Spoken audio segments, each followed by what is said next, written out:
그런 문제가 또 예제에 안 나와. 그렇기 때문에 풀 일이 없는데 만약에 이제 그 강체가 뭘 돌려야 할지 모르겠네요. 병마개가 있는데 이게 좀 이상한데 요렇게 돌면 디스크잖아요. 이렇게 돌면은. 근데 요렇게 돌면 요런 경우죠. 여러분 상상할 수 있지? 요렇게 회전하는 경우에는 바로 이제 요 IX 그죠?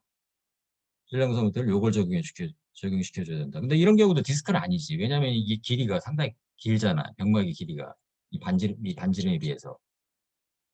그럴 때는 이렇게 12분의 1 ml 스퀘어 앞으로 3만 스퀘어 이건 기억해 주면 좋습니다. 근데 여기서 L이 R보다 월등히 큰 경우는 이제 간단한 슬렌더 로드가 되는 것이고 만약에 어, L보다 이런 거죠. R이 L보다 워낙 크다. 그게 아니라 이제 이 길이가 워낙 작다. 그게 바로 디스크죠. 디스크인 경우에는 네, 4분의 1 MR 스퀘어가 된다. 네, 그런 얘기입니다. 그리고 이제 그 실린더 같은 경우 길이가 상당히 길은 경우를 보통 실린더라고 얘기하는데 실린더 회전 이런 경우는 이제 길이가 짧든 길든 무조건 2분의 1 MR 스퀘어가 되는 거죠. 이런 회전에 대해서 미리 소품을 좀 준비했으면 좋았어. 이렇게 이런 회전에 이렇게 이런 회전에 대해서는 이 길이가 짧든 길든 뭐 상관없죠. 또는 이건 적절치 않지만 이 펜 같은 경우도 여러분 보세요. 지금 화면에 이렇게 보이고 있지? 이렇게 회전하면 어떻게 돼? 이건 간두다란 막대가 이렇게 회전하면은 이건 12분의 1 ml 스퀘어인데 거의. 근데 만약에 이렇게 회전을 해봐. 그럼 이건 2분의 1 mr 스퀘어죠. 길이가 긴 실린더가 되기 때문에. 네, 이해할 수 있죠?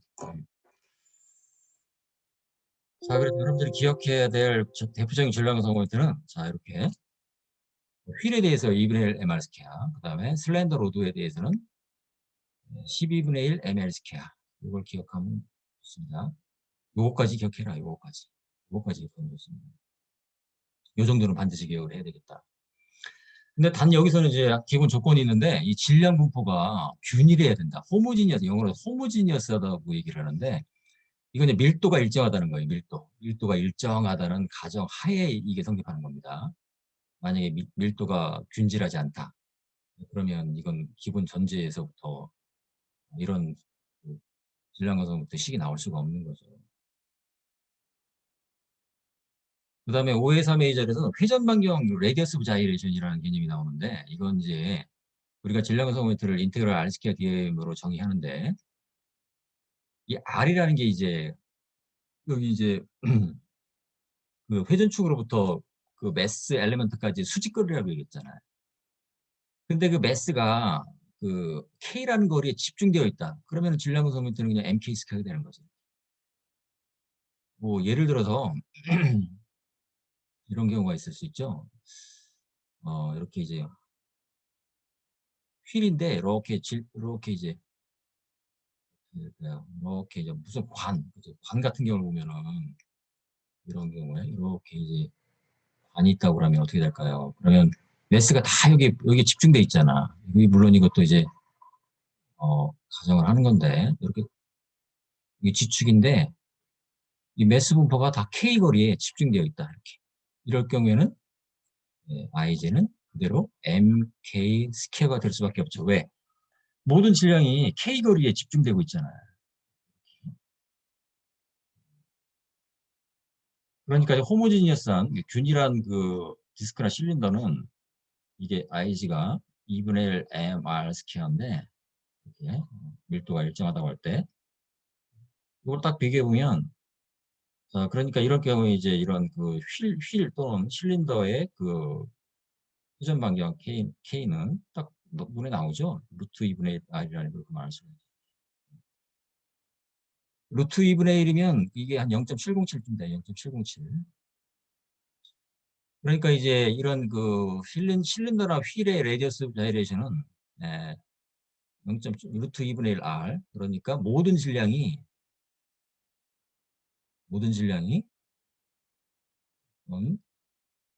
반지름의 70.7%, 0.707.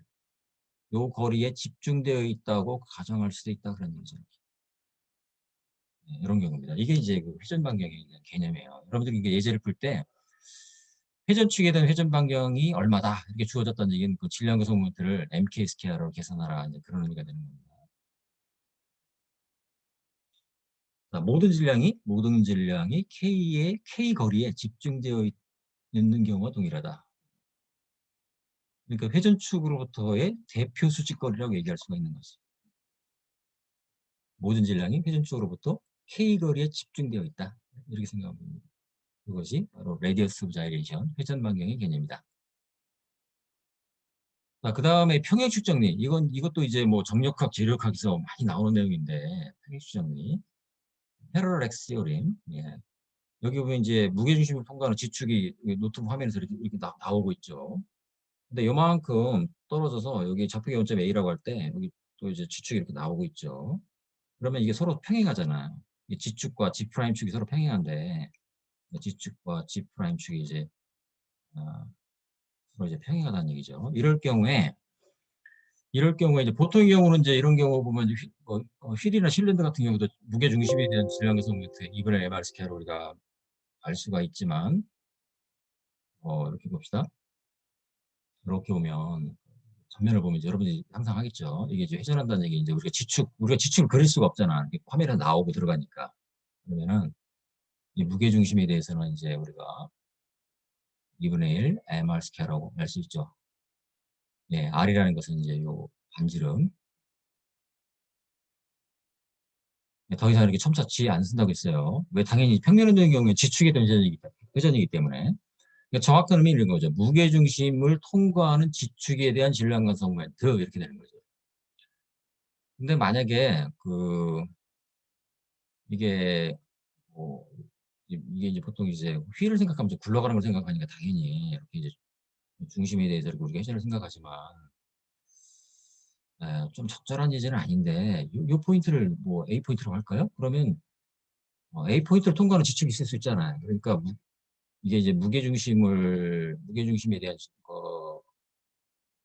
바디 코디네이트 시스템 이렇게 있지만 지축은 좀 이렇게 나오고 있죠. 그러니까 원점이 무게중심에 있는 경우지. 근데 원점이 바디 좌표계의 원점이 무게중심이 아니라 그냥 다른 임의의 A점에 있다. 그럴 경우에 A점을 통과하는 지축에 대한 질량 가속 모멘트는 무게중심을 통과하는 질량 가속 모멘트 플러스 이게 결론이 이거죠. MDG라는 거 뭐냐?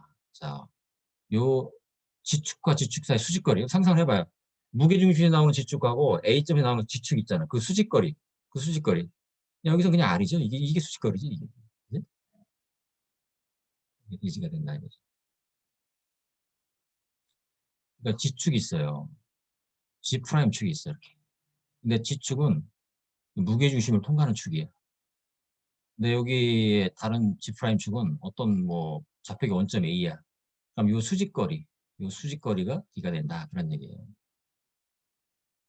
자, 이거의 유도는 간단히 할 수 있습니다. 뭐 매스 엘리먼트 DM까지의 위치 벡터가 이렇게 표현되죠. 자, 그러니까 R' 이퀄 RG 플러스 R. 자, X'은 XG 플러스 X, Y' YG 플러스 Y. 이걸 대입해주면 간단히 여러분들이 이런 식으로 될 수가 있고 결론적으로 임의의 지축에 대한 질량 가속 모멘트는 무게중심을 통과하는 지축에 대한 질량 가속 모멘트 플러스 MD 스퀘어. D는 지축과 지축 사이의 수직거리. 예. 그래서 결론적으로 뭘 알 수가 있냐면은 여기서 예. 그러니까 이제 질량 가속 모멘트는 무게중심에서 최소가 된다는 걸 알 수 있죠. 이 식으로부터. 평행축 정리 식으로부터 질량 가속 모멘트는 무게중심에서 그러니까 회전축이 무게중심에서 벗어나면 벗어날수록 이 회전축이 무게중심에서 벗어난다는 얘기는 이 DG, 이 수직거리가 점점 증가한다 그런 의미가 되는 거지. 보통의 경우는 그 강체의 무게중심에 대한 어떤 질량 가속 모멘트를 알려주고 그 다음에 다른 임의의 축에 대한 질량 가속 모멘트는 평행축 정리를 이용해서 이제 여러분들이 환산하게 돼 있죠. 기억해야 될 것은 다시 얘기하지만 질량 가속 모멘트는 무게중심에 대하여 최소다. 조금 더 엄밀하게 얘기하면 무게중심을 통과하는 회전축에 대한 질량 강사 모멘트가 최소가 된다. 예, 그런 얘기가 됩니다. 자, 여기 이제 여러분들이 이제 만나는 문제는 이 정도의 문제인데, 자, 여기 보세요. 여기 뭐 이제 플라이휠이 이렇게 돌고 있고, 이렇게 와요. 그럼 이제 커넥팅 로드가 또 이렇게 이제 회전을 하겠지. 그거에 따라서 이제 이게 막대 AB가 또 회전을 하겠죠.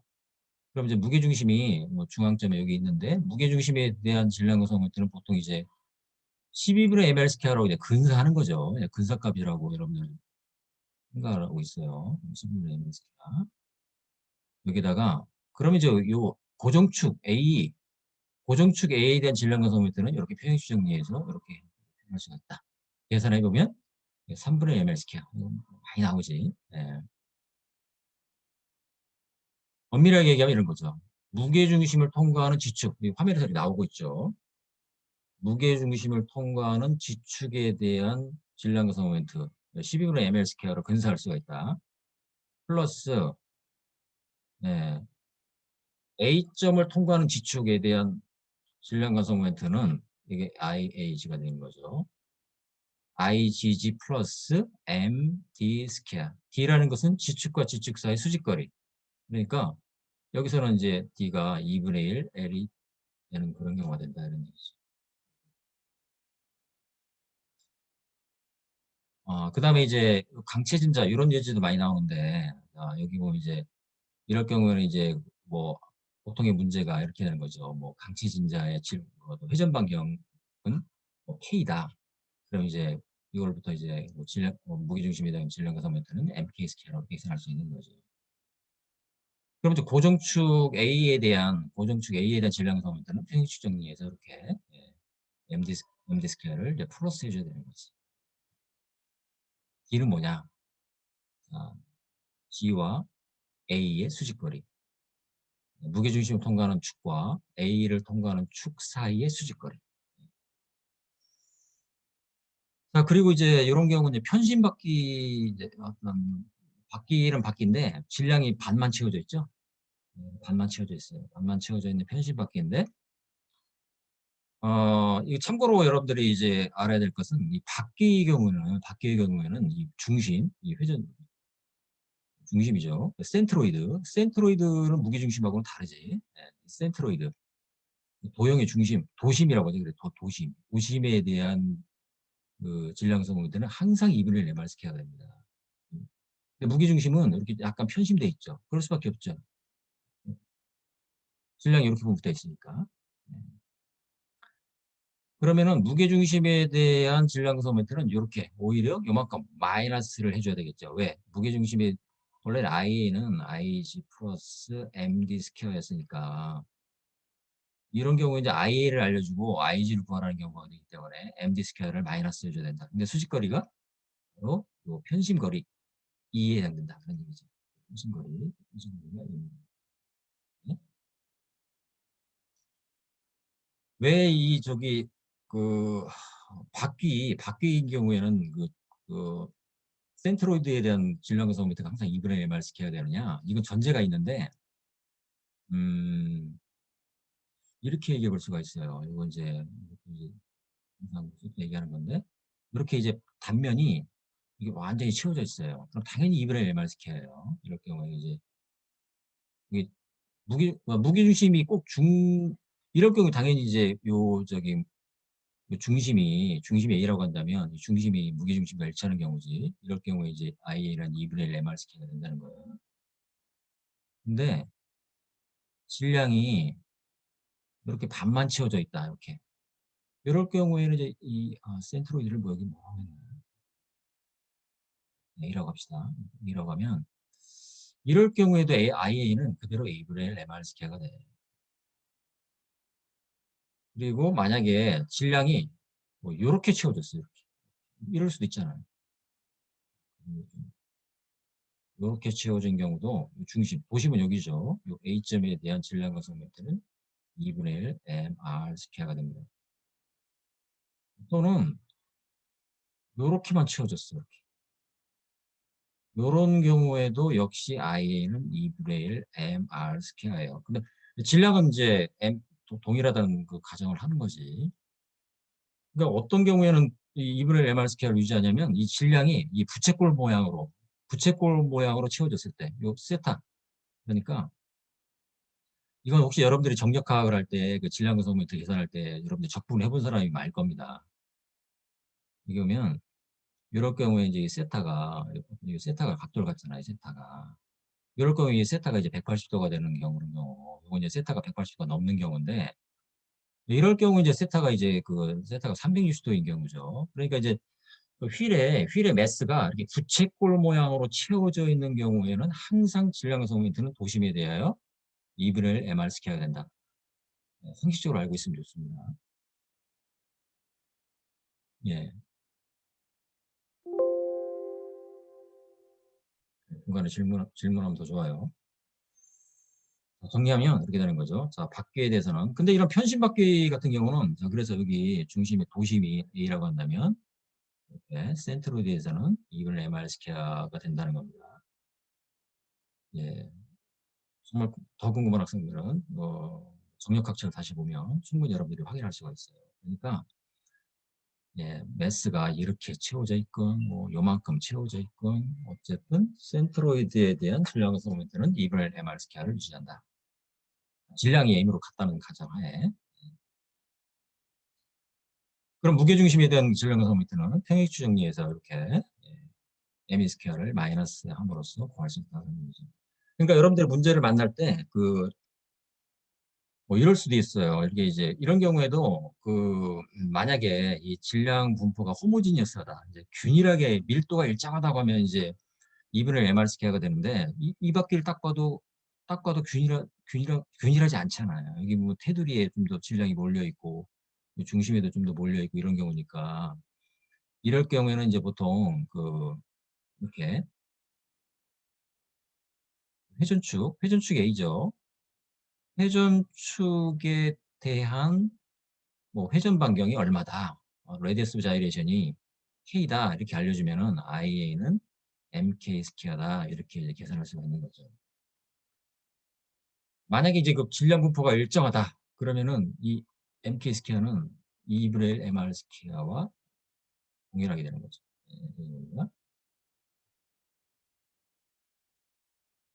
가끔 또 이런 경우도 있어요. 이런 편심받기 문제에서 무게중심에 대한 회전 반경이 K다. 이렇게 문제가 있는 경우가 있거든. 그럴 때는 그대로 이제 IG가 MK 스퀘어가 되는 거죠. 문제를 잘 봐야 됩니다. 회전축에 대한 회전 반경 K다 할 때는 회전축 A에 대한 IA 이퀄 MK 스퀘어 이렇게 계산하면 되는 것이고, 무게중심에 대한 회전 반경이 K가 얼마다 그렇게 알려주면 그건 바로 무게중심에 대한 질량 구성 모멘트를 IG 이퀄 MK 스퀘어로 계산하면 된다. 그걸 조심해라. 그다음에 관성적에 대해서 동일하게 이제 평행식 정리를 적용할 수가 있는데, 자, 여기 무게중심을 통과하는 X축, Y축에 대해서 관성적은 이렇게 표현됐죠. 그다음에 YG, GX에 대해서 평행식 정리를 적용하면 무게중심에서 평행이동했죠. 평행이동한 축에 대한 관성적은 네, 수로 알고 있으면 좋습니다. 근데 여러분들이 문제에서 이렇게 관성적을 따질 일이 사실상 없어요. 왜냐하면 대칭물체만 다루기 때문에. 그렇습니다. 대칭물체만 다루기 때문에 관성적을 여러분들 계산에 실제 쓰는 그런 문제가 없죠. 사실상 없어요. 그 다음에 이제 주관성 모멘트, 프린시플 모메로 이너처라는 개념도 이것도 이제 그 정력학에서도 이런 개념이 나오고, 지력학에서도 이런 개념이 나오는데, 주관성 모멘트라는 개념이죠. 이거 보면 이제 보통 그래서 관성 주축, 프린시플 엑시스라는 개념이 있는데, 이건 이제 이렇게 볼 수 있죠. 여기서 보면 이제 질량 관성 모멘트가 최대 또는 최소가 되는 축을 찾고 싶은 거지. 여기 보세요. 여기 보면. 근데 어떤 보통 이제 여기 X, Z 좌표가 있는데, 여기 이제 이렇게 이제 회전하면서 어떤 세타에서 관성 모멘트가 최대 또는 최소가 되느냐. 결론적으로는 이제 관성적이 0이 되는 축이 관성 주축이 되는 겁니다. 그러면 딱 봐도 그렇죠. 여기서 X주축에 대해서는 지금 서로 비대칭이잖아요. 그러니까 이제 관성적이 0이 아니지. 근데 여기 G'축, 또 X'축에 대해서는 좌우대칭이죠. 좌우대칭. 이럴 경우에는 예, 관성적이 0이 되지. 그러니까 이 관성적이 0이 되는 그 각도, 그때의 G'X'에 대한 관성 모멘트가 결국 관성주축에 대한 질량성 모멘트가 된다. 그런 얘기입니다. 이것도 참 상식적으로 알고 있습니다. 예, 주관성 모멘트, 질량, 프린시플 모멘트 이너시아의 개념. 이것도 사실상 여러분들이 이제 문제에서 관성 주축을 구할 일이 동력학에서는 없습니다. 오히려 재력학, 정력학 이런 데서는 이제 관성 주축을 구해봤을 수도 있는데, 예, 동력학 문제에서는 왜 그럴까요? 항상 대칭물체만을 다루기 때문에, 이 강치 동력학에서는 당연히 관성 주축에 대한 관성 모멘트만 주어지기 때문에, 예, 비대칭 물체를 다루지 않기 때문에 예, 관성 주축을 별도로 계산할 일은 없다 그런 얘기입니다. 자, 그래서 5회 2절, 5회 3절까지가 결국 이제 그 강체의 그 평면운동에 대한 그 카이네틱스, 병진운동 방정식, 그리고 회전운동 방정식.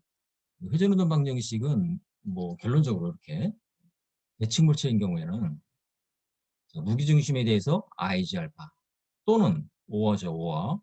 어떤 고정축, M이라는 것은 이제 고정축이죠. 고정축에 대해서는 IA 알파로 표현할 수 있다. 그러니까 A점이 고정축이 아니면 이 식은 쓸 수 없는 거지. 근데 무게중심에 대해서는 그 강체가 고정축을 갖든 갖지 않든 항상 성립한다는 거예요. X축에 대한 병진, Y축에 대한 병진, 그 다음에 G축. 무게중심을 통과하는 G축에 대한 회전운동. 그리고 강체의 임의 두 점 사이의 키네매틱스 관계. 예. 여기도 보면 이제, 이게 이제 평면 운동을 하기 때문에 이게 이제 성분이 두 개가 있겠죠? A, B, X 또 이렇게 A, B가 이렇게 두 개의 성분이 있을 텐데 그 양쪽에 성분을 비교하면 여기 물론 이제 탄젠셜 노멀로 분해해 줬고 이제 IJ, XY 분해해 주는데 예, 그럴 경우면 예, 이렇게 여기서부터 이제 식 두 개를 얻을 수가 있죠. 그러니까 키네매틱스 식으로부터 식 두 개를 얻을 수가 있고 카이네틱스에서 식 세 개를 얻을 수가 있어요. 그러니까 일반적으로 강체 평면운동에서 여러분들이 해결할 수 있는 미지수 계수는 일반적으로 5개예요. 5개. 네, 왜 그러냐면 카이네틱스 식이 세 개가 주어지잖아요.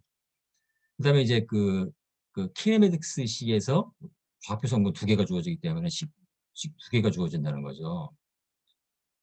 네, 그렇기 때문에 일반적으로 이제 미지수가 5개까지는 해결할 수가 있죠. 만약에 그 미지수가 5개가 넘는다. 네, 그러면 반드시 거기에는 어떤 그 미지수를 줄일 수 있는 그 구속 조건이 숨어 있는 그런 경우입니다. 예, 이것도 상식적으로 알고 있습니다. 여러분들이 미지수를 구하기 위해서 이용할 수 있는 식은 카이네틱스에서 3개, 그 다음에 키네매틱스에서 2개. 이렇게. 네, 이건 이제 일반적인 비대칭 물체에 대한 경우인데, 비대칭 물체인 경우에는 이제 G축뿐만 아니라 X축, Y축의 모멘트 평형까지도 고려를 해줘야 한다는 거. 그게 이제 차이가 되는 거죠.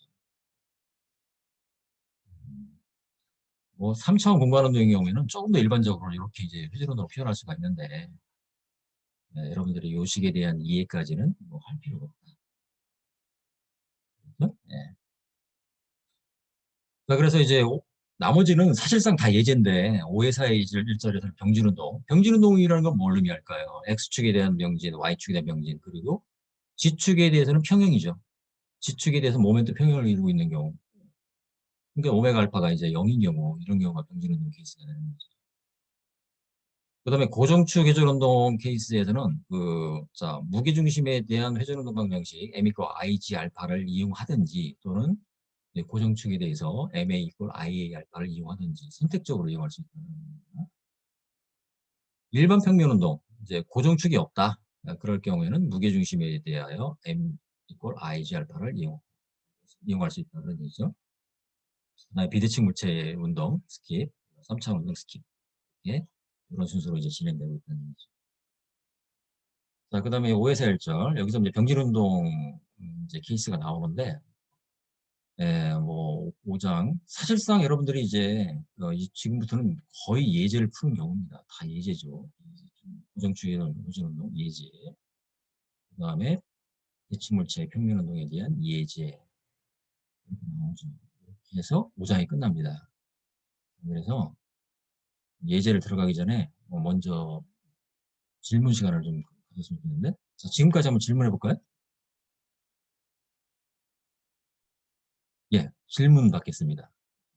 넘어가기 전에.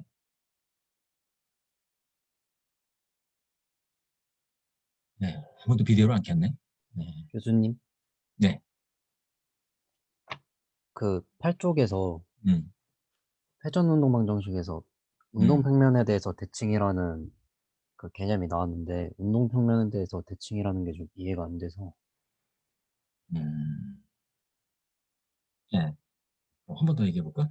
네. 8쪽에서 오른쪽 위에 보시면은 그, 아, 그렇죠. 이것도 네, 마찬가지죠. 이게 이제, 그러니까 지축 방향으로의 모양은 안 보이잖아, 쉽게 얘기해서. 우리가 보는 것은 평면 모양만 보잖아. 그러니까 이제 여기서 여러분들이 이제 만약에 이렇게 우리가 정면에서 바라볼 때는 이런 모양이 보이는 거지. 이제 이 휠이 보이고, 여기는 풀리, 도르래가 보이고 그런 경우인데, 이걸 이제 지축 방향으로 상상을 해봐요. 그럼 이러한 이제, 이러한 휠이 이제 굴러가고 있다고 볼 수 있는 거잖아요. 이렇게. 지축이 이렇게 나오고 있어요. 상상이 되죠? 경사면을 이렇게 굴러 올라가고 있어.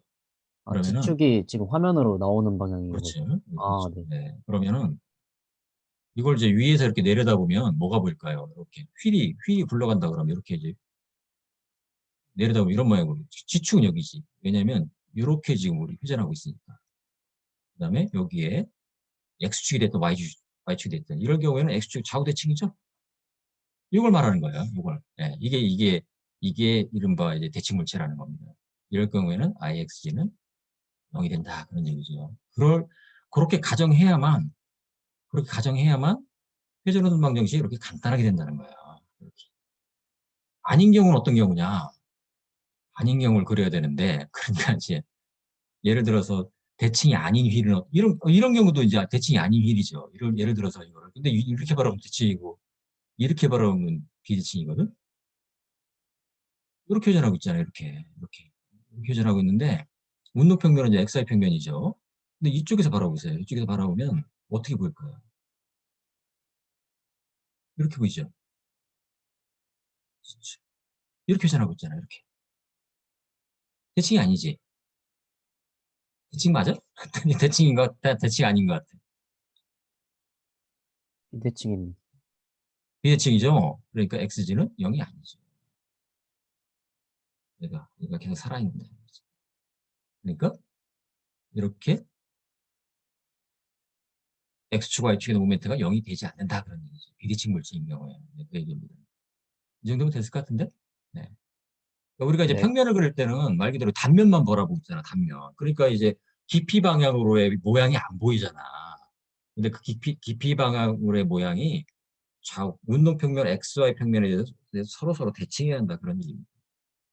관성적이 영해야 된다. 관성적. 그래야만 이렇게 간단하게 MA 있고 I 알파 또는 MG 있고 IG 알파로 간단하게 우리가 카이네틱스식을 이용할 수가 있다. 예, 또 다른 질문.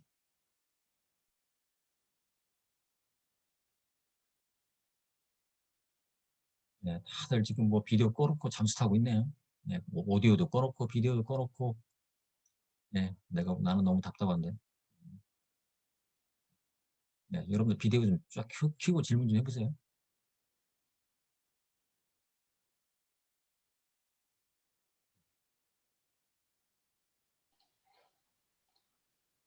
음.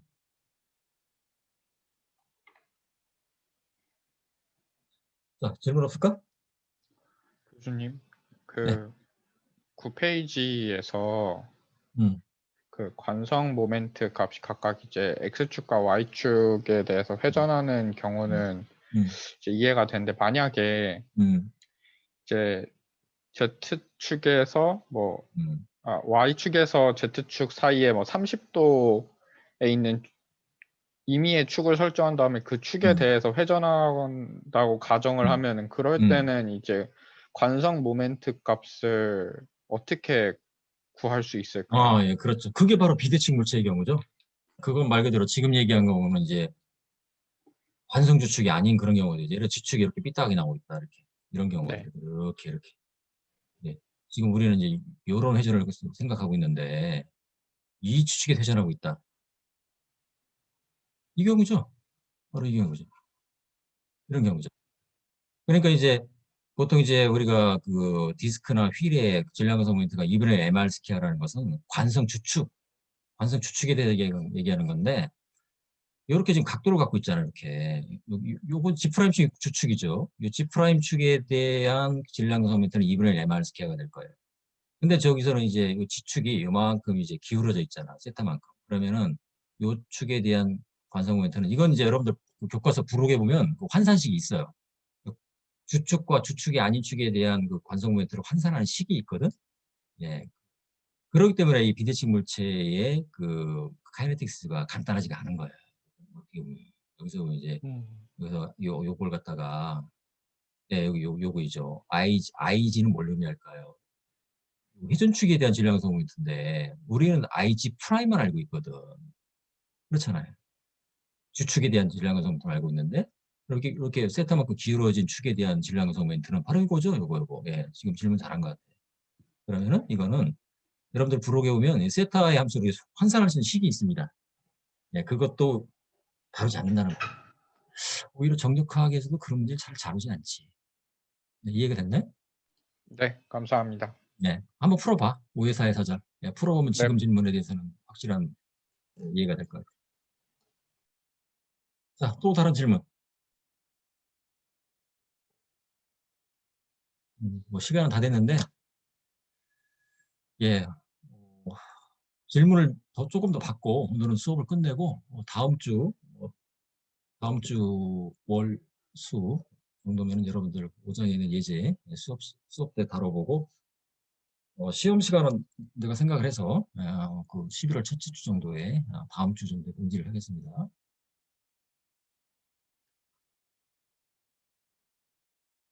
자, 또 질문해 봅시다.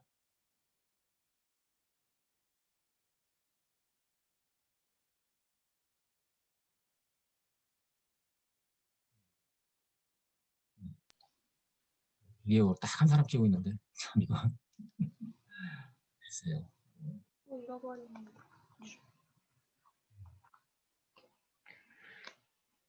비디오, 오디오 다 켜고 한번 실행과 시작을 가집시다. 네, 뭐 막 시간 끝나자마자 막 빠져나가네요. 아유, 참 이거 물론 뭐 다음 수업 시간이 있을 수 있는데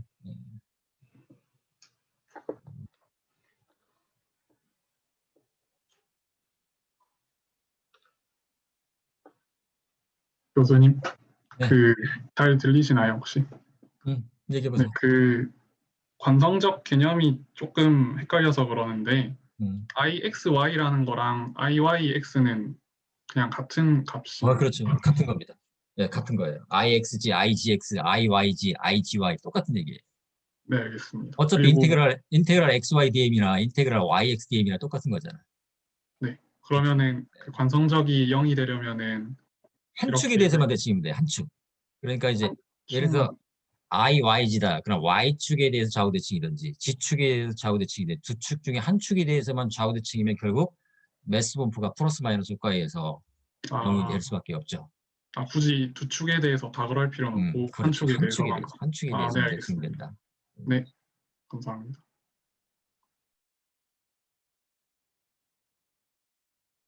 네, 또 질문 기다립니다.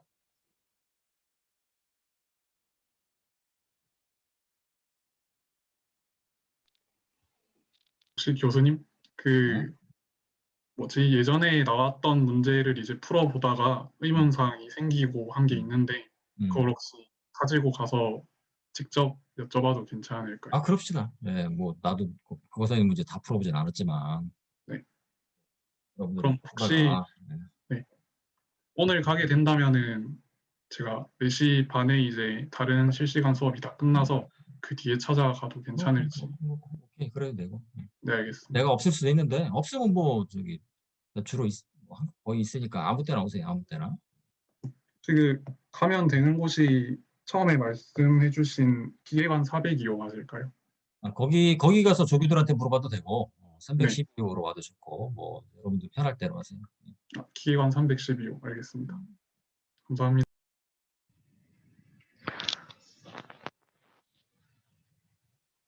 또 질문 기다립니다. 교수님 혹시 시험은 그 2, 3, 4, 5 이제 한 번에 다 보시는 건가요? 한 시험에? 뭐 그렇지. 5장까지. 5장까지. 물론 이제 그 2, 3장, 4, 5장은 이제 문제지를 분리를 했는데 뭐 분리하건 같이 보건 뭐 마찬가지죠. 그래서 내가 볼 때는 그 2, 3장 항상 그렇게 했으니까 2, 3장을 먼저 시험을 본 다음에 좀 쉬었다가 하든지 아니면 그냥 여러분들 또 내가 한번 설문을 해볼게. 네. 연속으로 하면 또 힘들 수도 있으니까.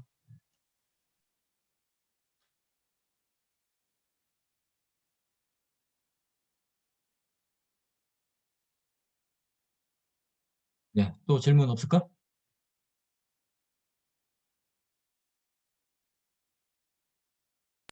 교수님 그 오늘 수업이 이제 5장의 이론은 다 된 것 같은데 다음 주까지 아직 진도가 더 남아 있는 게 맞을까요?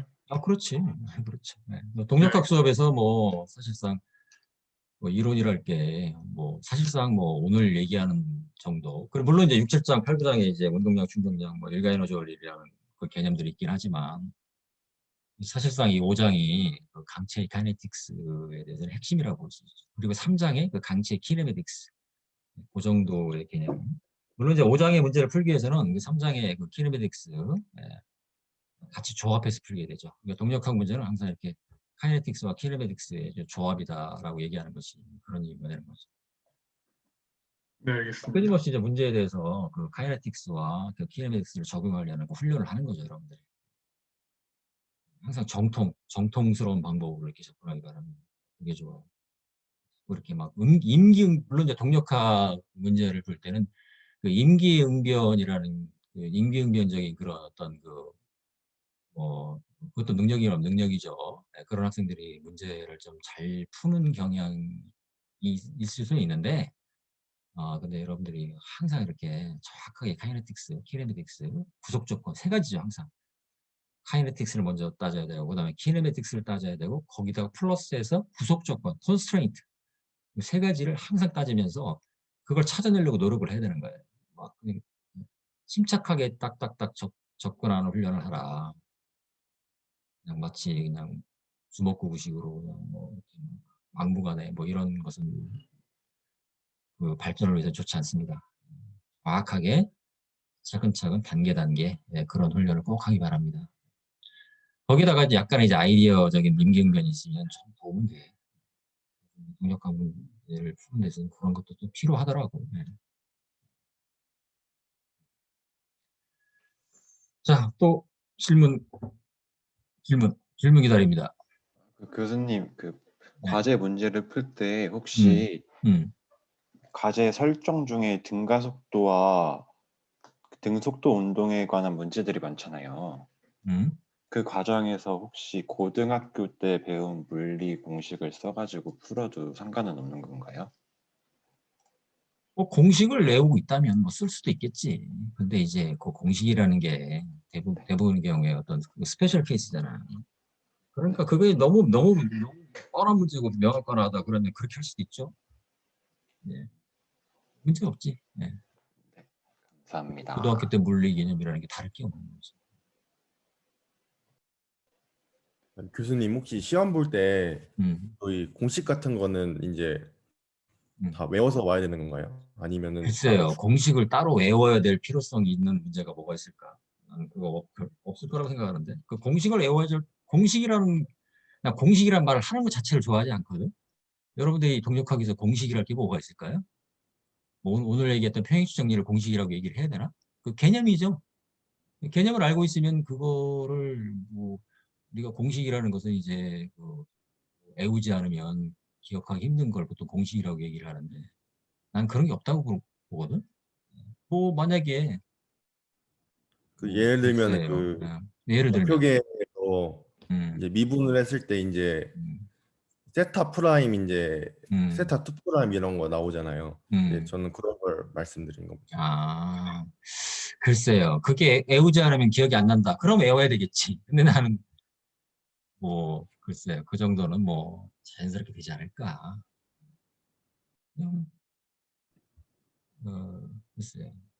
그런 것까지 뭐 이렇게 문제에서 뭐 만약에 뭐 이런 건 학생들이 애우기 좀 힘들겠다 생각되면 차라리 문제에 적어주겠지. 예.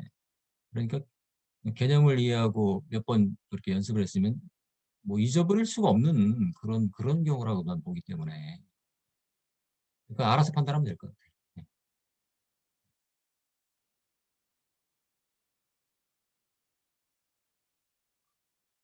자, 또 마지막 누구 질문 한 사람 더 받아봅시다.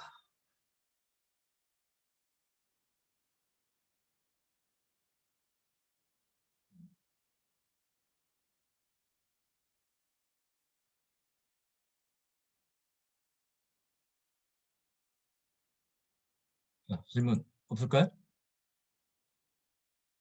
예, 여러분들이 질문을 하면 듣는 사람들이 도움이 되기 때문에 내가 자꾸 여기서 이제 그 온라인 수업도 질문을 좀 했으면 좋겠다는 거예요. 예.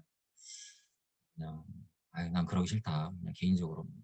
그럴 수도 있어요. 그럴 수도 있는데, 되도록이면 수업 시간에 질문을 하면 서로에게 도움을 줄 수 있다는 거죠.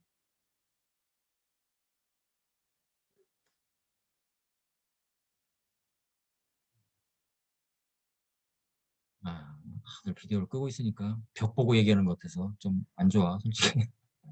로봇과학 수업 때는 사람이 몇 명 안 돼서 다 비디오를 켜고 수업 하니까 참 분위기가 좋거든. 4학년 수업 때는. 그런데 우리 2학년 동력학 수업 때는 비디오를 켠 학생이 지금 한 명밖에 없네. 조금, 예. 뭐 여러분들 자유니까 비디오를 켜고 분위기가 훨씬 좋아요. 캡스톤 디자인 수업도 이제 우리 12명 비디오 켜고 하면 참 재밌어. 서로 이렇게 하고, 서로 발표하고, 로봇공학 수업도 좀 그런데, 예, 동력학 수업은 그게 좀 아쉽네요. 여러분들이 쫙 비디오 오디오를 켜면서 왁자지껄한 분위기 속에서 이렇게 질의응답하고, 그러면 오히려 강의실 수업보다도 더 좋을 수 있다는 생각이 드는데, 그건 좀 아쉬운 점이에요. 자, 그러면 오늘은 여기까지 하고 다음 주 월요일 날 여러분들이 이제 다음 주 수업 오기 전에 거의 뭐 과제, 뭐 짝수예제에다가 3배수 문제를 거의 과제를 다 이번 주에 끝낸 다음에 다음 주 수업을 들으면 훨씬 더 좋겠죠. 시험을 준비하는 데 있어서도 꼭 필요하다고 보기 때문에 되도록이면 이번 주에 5장의 그 과제를 끝내는 방향으로 그렇게 좀 노력해 주기 바랍니다. 네, 오늘 여기까지 하겠습니다. 교수님, 질문? 질문은 아니고 제가 연결이 안 좋아서 10분 정도 늦게 들어왔습니다. 그래서 말씀드립니다. 이름이 뭐냐? 저 채하나요. 네, 끝냅니다.